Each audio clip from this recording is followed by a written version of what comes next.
Hará unos meses, bueno, muchos meses, que nos juntamos término medio a la esquina de Samán y un servidor y dijimos, oye, estaría guapísimo hacer una colaboración.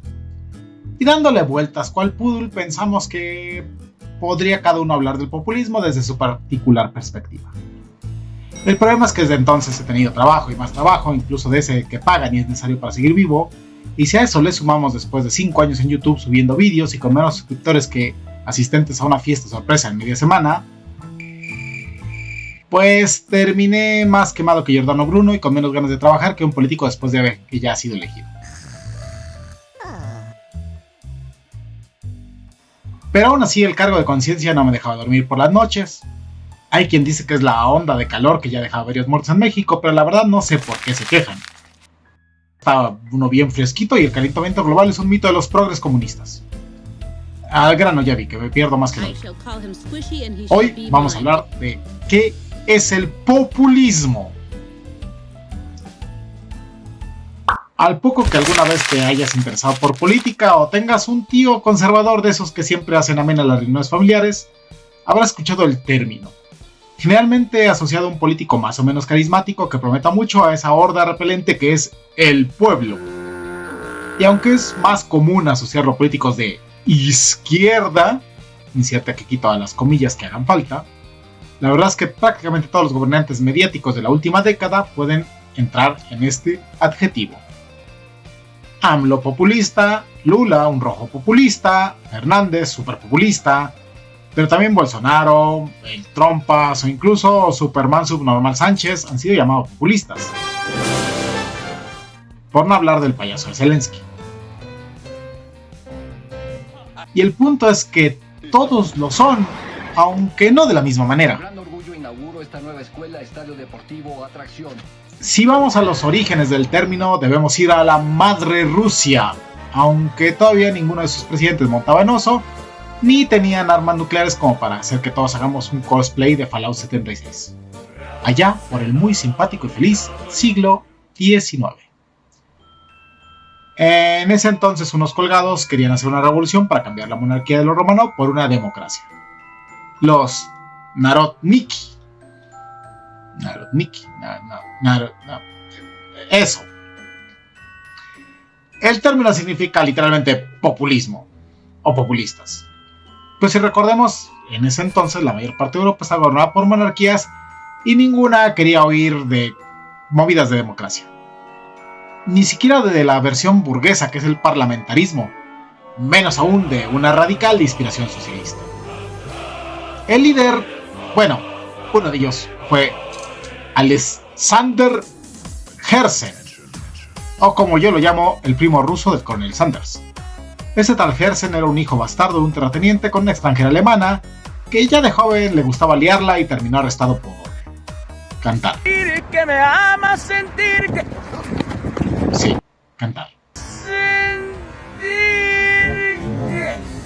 Que de repente me dan un madrazote, pero pasado de lanza. Y no sé qué tan desafinado fuera como para merecer ir a la cárcel. Seguro no que no más que alguno que otro artistilla por ahí.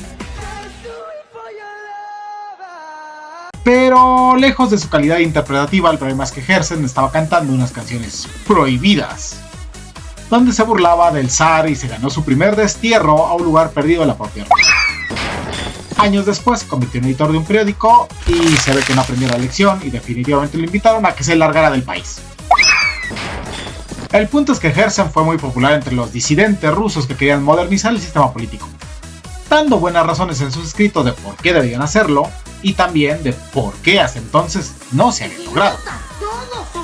Como lema acuñó la frase "a el pueblo", que si me preguntan tampoco es que se haya comido mucho en la cabeza. En fin, que Herzen le tenía una fe casi ilimitada al campesinado ruso y de verdad creía que podía romper las cadenas de la monarquía y del régimen feudal de los kulach o terratenientes. Bueno, los jadnistas lo tenían jodida. No solo eran perseguidos por la policía zarista, sino que los campesinos lo miraban con desconfianza y era normal. La mayoría eran jóvenes de clases medias y muchos no hablaban ni ruso, sino francés o alemán, y no tenían puñetera idea de las costumbres, tradiciones y modos de pensar del pueblo al que querían convencer de que les ayudaran a echar al zar. Bueno, obvio que voy a barrios humildes, es preferible, bueno, siempre que yo vaya a un barrio humilde, a que ellos vengan a mi casa. ¿No te parece? Es un trueque razonable. El movimiento se fue a la mierda y terminó como una especie de célula terrorista, pero en cierta forma la historia les dio la razón cuando en 1918 triunfó la revolución socialista en Rusia. Aquí quiero hacer una pausa, porque si bien es cierto que el origen del término moderno está en Rusia, en la antigüedad ya había algo análogo, concretamente la antigua Roma, donde el poder se la disputaban dos grupos, los populares y los optimates, que suenan a equipo de la segunda división y es casi lo mismo pero con más muertos después de un encuentro. Los primeros, los populares, buscaban el apoyo del pueblo para sus movidas y les prometían que mejorarían su situación política y económica. Porque si buscas el apoyo de alguien no es buena idea decirle que después de ganar lo vas a putear. Ya que cumplas, pues bueno, esa es otra cosa.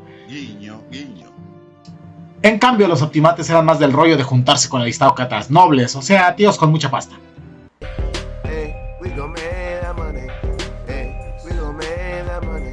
Gracias, me gusta el dinero. Populares romanos famosos fueron los hermanos Graco, que intentaron reformar la tenencia de la tierra en Roma. Hola chicos, ¿qué tal? Bienvenidos de nuevo. Hoy vamos a explicar cómo repartir en partes iguales. Y se los cargaron. Cayo Mario, quien reformó el ejército romano, y de hecho le dio la forma que vemos siempre en las películas, dándole su lugar a las personas sin tierras, y el propio Julio César, que llamaremos emperador solo para ver cuánto tarda en cambiarse uno de sus expertos en historia antigua, en los comentarios. Ya vi, ¿vas a algún lado? Sí, joder, déjame, ya voy. Bueno, esto es importante porque, al igual que los rusos, los romanos, que podemos llamar populistas, no son gente del pueblo, sino aristócratas que buscan el apoyo del pueblo, y para ello se acercan a las masas, les prometen cosas, copian su forma de hablar e incluso su aspecto.